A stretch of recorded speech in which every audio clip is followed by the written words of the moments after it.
Hi everyone, it's Vicki and welcome to my channel, and today I have another Venus and Mars Go to the Movies. Yeah, Jerry and I went and saw 2 movies this week. We're kind of doing that twice a week, going to the movies and kind of catching up. We actually have a couple newer movies this week because, like I say, we were catching up before because we hadn't been in the movies in so long. The 2 movies we saw were Bullet Train, and that one was I picked for Jerry, and the second one was Easter Sunday, which I picked for me because I like Joe Coy. I think that's how you say his last name. I think it's Coy. Joe Coy. Anyway, he's a comedian that I've watched for years, back in the day when Chelsea Handler had a show and he was on it a lot. I felt sorry for him. She picked on him all the time.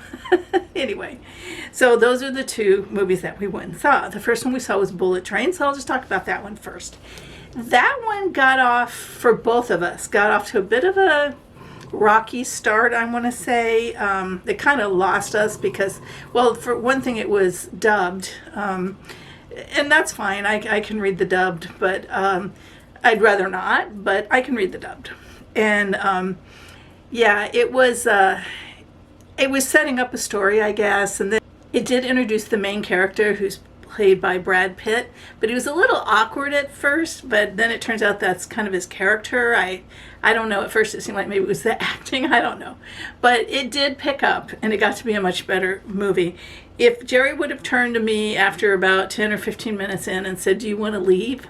I probably would have said yes. I mean, seriously, the beginning of the movie just didn't hold me at all. But it did get better. It is definitely, I'm going to talk, I noticed in my other videos, I was trying so desperately not to have any spoilers that I probably didn't say a whole lot about the storyline or plot. And I think that might be something that you might be interested in. If you're interested in the movie, you might want to hear about. So, and plus I'm sure it's all over the internet. So I will talk about it a little, but I do want to try to keep it to where when you see a movie, it's fresh. You're not just thinking, "Oh yeah, I remember hearing about that part," that kind of thing. So it did eventually engage me, and Jerry liked most of it. Now I want to preface all this by telling you that it's a very violent and bloody movie. It is a get back at 'em kind of thing, paybacks kind of movie. And now see, Jerry likes that because he liked like Kill Bill. It reminds me a lot of Kill Bill, maybe a little of Pulp Fiction. I never watched all of Pulp Fiction. I couldn't take it. And Kill Bill, I never have sat and watched the whole movie start to finish either, because it's just not my style of movie. And this one is kind of in that genre, in my opinion. Although this one I did sit and watch the whole thing. And it had enough comedy in it, and I did begin to be interested in the characters. All of them were pretty well formed. That it did hold my attention. But there was so much shooting and so much bullet sound and gunfire in the movie that I remember thinking, and this is a sad statement that I thought this, but I remember thinking, if there was a shooter in this theater, I mean, 20 years ago I would have never even thought a shooter in a theater. But if there was a shooter in this theater, I don't know that we would have recognized that. Seriously, because it was loud and there's a lot of shooting. Probably would have thought it was part of the movie. Sad, isn't it? But anyway, like I said, it did have funny parts, so that sort of assuaged the blood and, violence.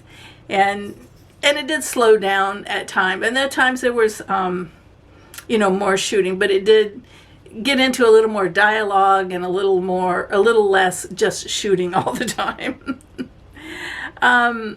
Yeah, Jerry liked it. He thought, it was a salvageable movie, but even after, because he wasn't happy with the beginning either. He was like, kind of, well, I think he was concerned he was going to have to read the whole thing. There's a lot of turns in the movie that you don't realize that this is that, or this person is this person, or whatever. And they're definitely interesting characters. And like I said, I don't normally like this type of movie, but I would say this was better than the other movies of this type that I've seen. And Jerry felt by far it was the better of the 2 movies that we saw this week. I don't agree. I think that Easter Sunday was was my favorite. But yeah, just one last thing about Bullet Train is it's Brad Pitt is an assassin. However, he's kind of neurotic. So he's not just a, hard, cold-blooded killer. It's a little different than that. And, obviously Bullet Train, they're on a train, and there's things going on. I don't want to say too much about it, but let's just say he's not the only person on the train for a reason. It's not all tourists. There's people there for specific reasons. So I'm not going to tell you more. That's it. I'll stop. All right. So the next movie that we saw was, I'm just looking at my thing because I think I made some notes to try to remember. Yes. So Easter Sunday.